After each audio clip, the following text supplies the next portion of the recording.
ಸರಿನಾ? ಇವಾಗ ಸುಮ್ಮನೆ ರೀ. ಅವ್ರು ಏನನ್ನ ಆದ್ರೆ ಏನು ಬೇಡವಾ? ನಮಗೆ ಗ್ರೂಪ್ ಬೇಡವಾ?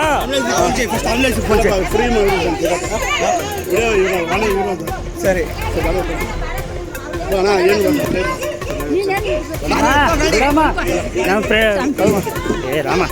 ಅಣ್ಣನೇ ನಮಗೆ, ಆದರೆ ನಮ್ಗೆ ಗೊತ್ತಿಲ್ಲ. 9:30 ಗೊತ್ತಾಯಿತು. ಹೆಂಗ್ ಬಂದಿದ್ರು? ಎಷ್ಟು ದಿನದಿಂದ ಇಲ್ಲಿದ್ರು ವಾಸ? ನಮ್ಗೆ ಚಿಕ್ಕ ವಯಸ್ಸಿಂದ ಇಲ್ಲಿ 10 ವರ್ಷ ಆಯ್ತು ಸರ್. ಇಲ್ಲಿಗೆ ಬಂದು 10 ವರ್ಷದಿಂದ ಇಲ್ಲೇ ಇದ್ದೀನಿ. ನಾವು ಜೀವನ ಮಾಡ್ಕೊತಾ ಇದ್ರೆ ಈ ಥರ ಮಾಡ್ಬಿಟ್ಟು ಹೋಗವ್ರೆ. ಅವ್ರ ಮನೇಲಿ ಎಷ್ಟು ಜನ? ಅವ್ರ ಮನೆಯಲ್ಲಿ 4 ಜನ. ನಮ್ಮ ಅತ್ತಿಗೆ 2 ಮಕ್ಕಳು, ಗಂಡು ಮಕ್ಕಳು. ನಮ್ಮನ್ನ ಒಬ್ಬರು ಸುದ್ದಿಗೆ ಹೋಗಲ್ಲ ಅವ್ರ ಪಾಪ. ಒಳ್ಳೆ ಅವರು ಈ ಥರ ಮಾಡ್ಬಿಟ್ಟು ಹೋಗವ್ರಂದ್ರೆ. ಇಲ್ಲೇ ಗಲಾಟೆ ನಡೀತಿತ್ತಾ? ಇಲ್ಲ, ನಾನು ಇಲ್ಲಿ ಇರಲಿಲ್ಲ ಸರ್. ನಾವು ಕೆಲ್ಸಕ್ಕೆ ಹೋಗಿ ಬಂದ್ವಿ, ನಮಗೆ ಗೊತ್ತಾಯಿತು. ಒಳ್ಳೆ ಹುಡುಗ, ಒಳ್ಳೆಯವರು ಪಾಪ. ಮದುವೆ ಆಗೈತೆ. 2 ಮಕ್ಕಳು ಸರ್. 2 ಮಕ್ಕಳು, ಗಂಡು ಮಕ್ಕಳು 2 ಅವರೇ. ಎಷ್ಟು ವರ್ಷ ಆಯ್ತು ಮದುವೆ ಆಗಿ?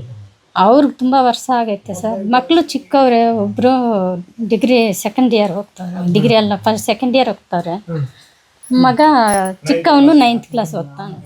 PUC ಮತ್ತೆ 9th. ಬಡವರೇ ಸರ್. ಎಲ್ಲ ಕೂಲಿ ಮಾಡ್ಕೊಳಕ್ಕೆ ನಾವು ಆಂಧ್ರದಿಂದ ಈ ಕಡೆ ಬಂದು ಏನೋ ಸಂಪಾದನೆ ಮಾಡ್ಕೊಂಡು ಇಲ್ಲಿ ಬಂದೇ ಇದ್ದೀವಿ. ಈ ಥರ ಮಾಡ್ಕೊಂಡು ಹೋಗವ್ರೆ. ಸ್ವಲ್ಪ ಸಮಾಧಾನ ಕೂತ್ಕೊಂಡು ಮಾತಾಡಿದ್ರೆ ಎಲ್ಲ ಬಗೆಹರಿ. ಎಲ್ಲ ಬಗೆ ಆಗ್ತಾ ಇತ್ತು ಸರ್. ದೇವರಾಜ್ ಅವ್ರು ನಮ್ಗೆ ಕೆಲಸ ಕೊಟ್ಟಿದ್ರು. 1 ತಿಂಗಳಾಗೋಯ್ತು ಕೆಲಸ ಮುಗಿಸ್ಕೊಟ್ಬಿಟ್ಟು ಬಿಟ್ಟಿದ್ದೀವಿ.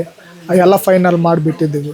ಅದರಲ್ಲೇನೋ ಮೊನ್ನೆ ಸಂಪ್ ಡೋರ್ ಏನೋ ಒಡೆದೋಗ್ಬಿಟ್ಟಿದೆ ಅಂತೆ. ಅದು ಏನಾಗಿದೆಯೋ ನಾವು ನೋಡಿರಲಿಲ್ಲ ಸಂಪ್ ಡೋರು. ಅದು ಸಂಪ್ ಡೋರ್ ಒಡೆದೋಗ್ಬಿಟ್ಟಿದ್ರೆ ನಾನು ಸಂಪ್ ಡೋರ್ ಹಾಕಿದ ಡೋರ್ ಒಡೆದೋಗಿತ್ತು. ಅದು ಏನಾಗಿದ್ದು ನಾನು ನೋಡ್ಬಿಟ್ಟು ಹೊಸ ಡೋರ್ ಹಾಕ್ಕೊಡ್ತೀನಿ ಅಂತ ಹೇಳಿದ್ದೀನಿ. ಅವರು ನಿನ್ನೆ 11 ಗಂಟೆಯಲ್ಲಿ ಫೋನ್ ಮಾಡಿದಾಗ ಈ ಥರ ಸಂಪ್ ಡೋರ್ ಹೊಡೆದೋಗಿದೆಯಲ್ಲ, ಬಂದು ರೆಡಿ ಮಾಡಿಕೊಡು ಅಂದರು. ಬಂದು ಅದೇನಾಗಿದೆಯೋ ನೋಡ್ಬಿಟ್ಟು ರೆಡಿ ಮಾಡಿಕೊಡ್ತೀನಿ. ಹಂಗೇನನ್ನು ಆಗಲಿಲ್ಲ ಅಂದರೆ ಹೊಸ ಡೋರೇ ನಿಮಗೆ ರೀಪ್ಲೇಸ್ ಮಾಡಿಕೊಡ್ತೀನಿ, ಅದಕ್ಕೆ ವಾರಂಟಿ ಐತೆ ಅಂತ ಹೇಳಿದ್ದೆ. ಅದು ಪಕ್ಕದಲ್ಲಿ ಒಂದು ಸ್ವಲ್ಪ ಕೆಲಸ ಪೆಂಡಿಂಗ್ ಇತ್ತು ನಮ್ಮದು. ಒಂದು ವಾಸ್ಕಲ್ಲು ಡೋರ್ ಕುಂಡಿಸೋದು. ಅದು ಮನಸ್ಸಲ್ಲಿ ಇಟ್ಕೊಂಡು ಅದು ಮುಂಚೆನೇ ಅವ್ರು ಮಾಡ್ಕೊತೀವಿ ಅಂತ ಹೇಳಿದ್ರು. ಅದ್ರ ಬಗ್ಗೆ ನಾವೇನು ಇದು ಮಾಡ್ಕೊಂಡಿಲ್ಲ. ಅದು ಮನಸ್ಸಲ್ಲಿ ಇಟ್ಕೊಂಡು ಅವರು ಬಂದು ತಿಕ್ಕ ಮುಚ್ಕೊಂಡು ಮುಗಿಸ್ಕೊಡು ಅಂತ ಅಂದರು. ಅದಕ್ಕೆ ನಾವು ಫೋನ್ ಇಕ್ಕು ಅಂತ ಹೇಳ್ಬಿಟ್ಟು ನಾವು ಇದು ಮಾಡಿದ್ವಿ. ಫೋನ್ ಇಕ್ಕು ಅಂತ ಹೇಳ್ಬಿಟ್ಟು ನಾನು ಇದು ಮಾಡಿದೆ. ಅವ್ರು ಆ ಮಾತಿಗೆ ಎಲ್ಲಿದೆಯೋ ನೀನು ಹೇಳೋ, ಲೊಕೇಶನ್ ಕಳಿಸು, ನೀನು ಇರೋ ಜಾಗಕ್ಕೆ ಬರ್ತೀವಿ ನಾವು, ಈ ಮಾತಂದರು. ಅದಕ್ಕೆ ನಾನು ನಾನು ಬರೋದು ಎಲ್ಲೋ ದೂರ ಇದ್ದೀನಿ, ನಾನು ಈಗ ಬರೋಕ್ಕಾಗಲ್ಲ, ಇವಾಗ ನೀವು ಬರೋಕ್ಕಾಗಲ್ಲ, ನಾನು ಸಾಯಂಕಾಲ ಬಂದು ಮಾತಾಡ್ತೀನಿ ಏನಿದೆಯೋ ಅಂತ ಹೇಳ್ಬಿಟ್ಟು ನಾನು ಫೋನ್ ಕಟ್ ಮಾಡಿಬಿಟ್ಟೆ. ಫೋನ್ ಕಟ್ ಮಾಡಿದ್ಮೇಲೆ ಅವರು ಸಾಯಂಕಾಲ ನಾವು ಕೆಲಸ ಮಾಡಿಬಿಟ್ಟು ಬರೋಕ್ಕೆ ಮುಂಚೆನೇ 6:30ಗೆಲ್ಲ ಮನೆಗೆ ಬಂದವ್ರೆ. 6:30ಗೆ ಮನೆಗೆ ಬಂದಾಗ ನಮ್ಮ ಮಗ ಫೋನ್ ಮಾಡ್ದ ನನಗೆ, ಈ ಥರ ದೇವರಾಜ ಕಡುಬ್ಗೆರೆ ಓನರ್ ಬಂದವ್ರೆ ಮನೆ ಹತ್ರ ಹುಡುಕೊಂಡು ಅಂತ ಫೋನ್ ಬಂತು. ಸರಿ, ಒಂದು 10 ನಿಮಿಷ ಬರ್ತಾಯಿದ್ದೀನಿ ಕೆಲಸ ಬಿಟ್ಟು ಅಂತ ನಾನು ಮನೆಗೆ ಬಂದೆ. 7 ಗಂಟೆ ಅಷ್ಟೊತ್ತಿಗೆ ನಾನು ಮನೆಗೆ ಬಂದ್ಬಿಟ್ಟು ಗಾಡಿ ಅಲ್ಲಿ ನಿಲ್ಲಿಸ್ಬಿಟ್ಟು ಅವ್ರ ಹತ್ರ ಹೋಗಿ ಮಾತಾಡ್ತಾ ಇದ್ರೆ, ದೇವರಾಜ್ ಅವರು ನಮ್ಮನ್ನ ಸಂಪ್ ಡೋರು ಒಡೆದೋಗಿರೋದು ಇಕ್ಕಿದೆಯಲ್ಲ ಅಂತ ಕೇಳಿದ್ರು. ಇಲ್ಲಣ್ಣ, ನಾವು ಚೆನ್ನಾಗಿರೋದು ಇಕ್ಕಿರೋದು, ಹೊಸ ಮನೆ ಇಲ್ಲ, ಹಳೆ ಮನೆ ಸಂಪ್ ಡೋರು, ಸಂಪು ಹೊಸದಾಗಿ ಕಟ್ಟಿ ಡೋರ್ ಇಕ್ಕಿರೋದು. ಅಲ್ಲಿ 20,000 ದುಡ್ಡು ಕೊಡಬೇಕಾಗಿತ್ತು. ಅದು ಚಿಲ್ಲರೆ ಕೆಲಸ, ಅದು ಅವ್ರು ಮಾಡ್ಕೊತೀವಿ ಅಂತ ಹೇಳಿದ್ರು. ಅದ್ರ ಬಗ್ಗೆ ನಾವು ಸುಮ್ಮನೆ ಬಿಟ್ಬಿಟ್ಟಿದ್ದೀವಿ. ದೇವರಾಜ್ ಅವರು ಇಲ್ಲಿಗೆ 5 ಜನ ಬಂದಿದ್ರು. ಅವರು ದೇವರಾಜು, ಅವ್ರ ಮಗ, ಇನ್ನೊಂದು 2 ಹುಡುಗರು, ಪಕ್ಕದಲ್ಲಿ ಅವರು ಮಾಧವರಾವ್ ಅಂತ ಅವ್ರ ಪಕ್ಕದವರು, ಅವರು ಸೈಟ್ ಕೊಟ್ಟಿರೋರು. ಅವ್ರು ಬಂದು ಇಲ್ಲಿದ್ದರು. ನಾನು ಬಂದೆ 7 ಗಂಟೆಗೆ ಮನೆಗೆ ಬರಲಿಲ್ಲ. ಅಲ್ಲಿ ಗಾಡಿ ನಿಲ್ಲಿಸ್ಬಿಟ್ಟು ಹಂಗೆ ಹೋದಾಗ ಅವರು ದೇವರಾಜ್ ಅವರು ಈ ಥರ ಸಂಪ್ ಡೋರ್ ಒಡೆದೋಗಿದೆಯಲ್ಲ, ರೆಡಿ ಮಾಡಿಕೊಡು ಅಂತ ಹೇಳಿದ್ರು. ನಾನು ಆವಾಗಲೂ ಹೇಳಿದೆ, ಅದು ಸಂಪ್ ಡೋರ್ ಒಡೆದೋಗಿದೆ, ಬಂದು ನಾನು ನೋಡ್ಬಿಟ್ಟು ಹೊಸ ಡೋರ್ ಹಾಕ್ಕೊಡ್ತೀನಿ ಹೋಗಿದ್ರೆ ಅಂತ ಅಂದೆ. ಆ ಮಾತಿಗೆ ಪಕ್ಕದಲ್ಲಿದ್ದು ದೇವರಾಜ್ ಅವ್ರ ಮಗ ಅಲ್ಲಿಂದಾನೆ ಸಂಪ್ ಡೋರ್ ಒಡೆದೋಗಿರೋದು ಇಕ್ಕಿದ್ರೆ ಯಾರನ್ನ ಬಿದ್ದು ಏನನ್ನ ಸತ್ರೆ ಯಾರು ಹೊಣೆ ಇದಕ್ಕೆ ಅಂತ ಅಲ್ಲಿಂದಾನೆ ಕೈ ಚಾಚ್ಕೊಂಡು ಬಂದರು.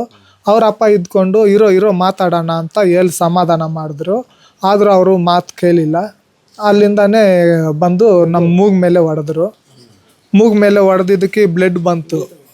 ಬ್ಲಡ್ ಬಂದ್ಬಿಟ್ಟು ನಾವು ಅಲ್ಲಿಂದ ಆಚೆ ಆ ಕಡೆ ಪಕ್ಕದಲ್ಲಿ ಓಡೋಗ್ಬಿಟ್ಟೆ. ಪಕ್ಕದಲ್ಲಿ ನಮ್ಮ ಬಾಮ ಇದ್ದವನು ಏನು ಈ ಥರ ಬ್ಲಡ್ ಬರೋ ಥರ ಹೊಡಿತೀರಾ, ಕೆಲಸ ಮಾಡಿಕೊಡ್ತೀವಿ ಅಂತ ಹೇಳ್ತಾ ಇದ್ದೀವಲ್ಲ, ಏನನ್ನ ಇದ್ದರೆ ರೀಪ್ಲೇಸ್ಮೆಂಟ್ ಮಾಡಿಕೊಡ್ತೀವಿ ಅಂತ ಹೇಳ್ತಾ ಇದ್ದೀವಿ, ಅಷ್ಟು ಬೇಗ ನೀವು ಕೈ ಎತ್ತಾ ಇದ್ದೀರಲ್ಲ ಅಂತ ಕೇಳಿದ್ದಕ್ಕೆ ಅವನು ಕಣ್ಣು ಮೇಲೆ ಹೊಡೆದವ್ರೆ. ಕಣ್ಣು ಮೇಲೆ ಹೊಡೆದ್ಬಿಟ್ಟು ಎದೆಗೆ ಹೊಡೆದು ಅವನಿಗೆ ಇದು ಮಾಡಿದ್ರು. ಅವನು ಮಾವ ಕಣ್ಣು ಮೇಲೆ ಹೊಡೆದ್ಬಿಟ್ರು ಅಂತ ಆ ಕಡೆ ನನ್ನ ಕಡೆ ಓಡಿ ಬಂದ. ಸರಿ ಆಯ್ತು ನಡೀರೋ, ನಾವು ಕಂಪ್ಲೇಂಟ್ ಕೊಡೋಣ, ನಾವು ಪೊಲೀಸ್ ಸ್ಟೇಷನ್ಗೆ ಹೋಗಿ ಕಂಪ್ಲೇಂಟ್ ಕೊಡೋಣ, ಇವ್ರು ಹೊಡಿಯೋಕ್ಕೆ ಬಂದಿರೋದು ಅಂತ ಹೇಳ್ಬಿಟ್ಟು ನಾವು ಹಿಂಗೆ ಆಚೆ ಓಡಿ ಬಂದ್ವಿ. ಅಷ್ಟೊತ್ತಿಗೆ ನಮ್ಮ ಮಕ್ಕಳು ಇವರೆಲ್ಲ, ನಮ್ಮ ಮಿಸ್ಸಸ್ಸು, ನಮ್ಮ ತಂಗಿ ಅವರೆಲ್ಲ ಇಲ್ಲಿದ್ದವರು, ಏನು ರೌಡಿಗಳ್ನ ಕರ್ಕೊಂಬಂದ್ಬಿಟ್ಟು ಹೊಡಿಸೋಕೆ ಬಂದಿದ್ದೀರಾ, ಕೆಲಸ ಏನನ್ನ ಇದ್ದರೆ ಕೂತ್ಕೊಂಡು ಮಾತಾಡ್ಬೋದಲ್ಲ ಅಂತ ಹೇಳಿ ಮಾತಾಡ್ತಾ ಇದ್ದರೆ ಅವ್ರ ಮೇಲೆ ರೇಸಾಗಿ ಮಾತಾಡ್ತಾಯಿದ್ರು. ಸರಿ ಇವ್ರು ಬಂದಿರೋದು ಹೊಡಿಯೋಕ್ಕೆ, ಬೇಡ ಬರ್ರಪ್ಪ ಅಂತ ಹೇಳ್ಬಿಟ್ಟು ನಾನು ಸಮಾಧಾನ ಹೇಳ್ಕೊಂಡು ಹಿಂಗೆ ಬಂದರೆ, ಇಲ್ಲ ಅವರು ಹಂಗೇನೆ ಒಬ್ಬರ ಮೇಲೆ ಒಬ್ರು ತಳ್ಳಾಡ್ಕೊಂಡು ಮುಂದಕ್ಕೆ ಹೋದ್ವಿ. ಅಲ್ಲಿ ಮುಂದುಗಡೆ ಗುಂಪಲ್ಲಿ ಅವ್ರ ಮಗ ಅದವನು ರವಿಗೆ ಬೀಜಕ್ಕೆ ಕಾಲಲ್ಲಿ ಒದ್ಬಿಟ್ಟು ಅಲ್ಲಿ ಮುಂದಕ್ಕೆ ಬಿದ್ದು ಡೆತ್ ಆಗ್ಬಿಟ್ಟ. ಅದು ನಮಗೆ ಇದಾಗಲಿಲ್ಲ. ಅಲ್ಲಿಂದ ಎತ್ಕೊಂಡು ಬಾಚ್ಕೊಂಡು ಹಾಸ್ಪಿಟ್ಲಿಗೆ ಓಡೋದ್ವಿ. ಹಾಸ್ಪಿಟ್ಲಿಗೆ ಹೋದರೆ ಹಾಸ್ಪಿಟ್ಲಲ್ಲಿ ಚೆಕ್ ಮಾಡಿಬಿಟ್ಟು ಇಲ್ಲ ಡೆತ್ ಆಗ್ಬಿಟ್ಟೈತೆ ಅಂತ ಹೇಳಿ. ಯಾವ ಊರವರು? ದೇವರಾಜ್ ಅವರು ಕಮಲಾನಗರ ಹತ್ರ ಅಂತ ಇರೋದು. ಹೌದು, ಅವರು ಇರೋದು ಪ್ಲೇಸು ನಮಗೆ ಸರಿಯಾಗಿ ಗೊತ್ತಿಲ್ಲ. ಕಮಲಾನಗರ ಅಂತ. ಕಮಲಾನಗರ. ಕೆಲಸ ಮಾಡ್ತಾ ಇರೋದು ಕಡಬ್ಗೆರೆಯಲ್ಲಿ ಕೆಲಸ ಮಾಡ್ಕೊಟ್ಟಿರೋದು ನಾವು. ನಮ್ದೆಲ್ಲ ಆಂಧ್ರದಿಂದ ಇಲ್ಲಿ ಕೂಲಿ ಮಾಡ್ತಾ ಇದ್ದೀವಿ. ಪಲಮ್ನೇರ್ ತಾಲೂಕು, ಗಂಗವರಂ ಮಂಡಲಮು, ಚಿತ್ತೂರು ಡಿಸ್ಟಿಕ್.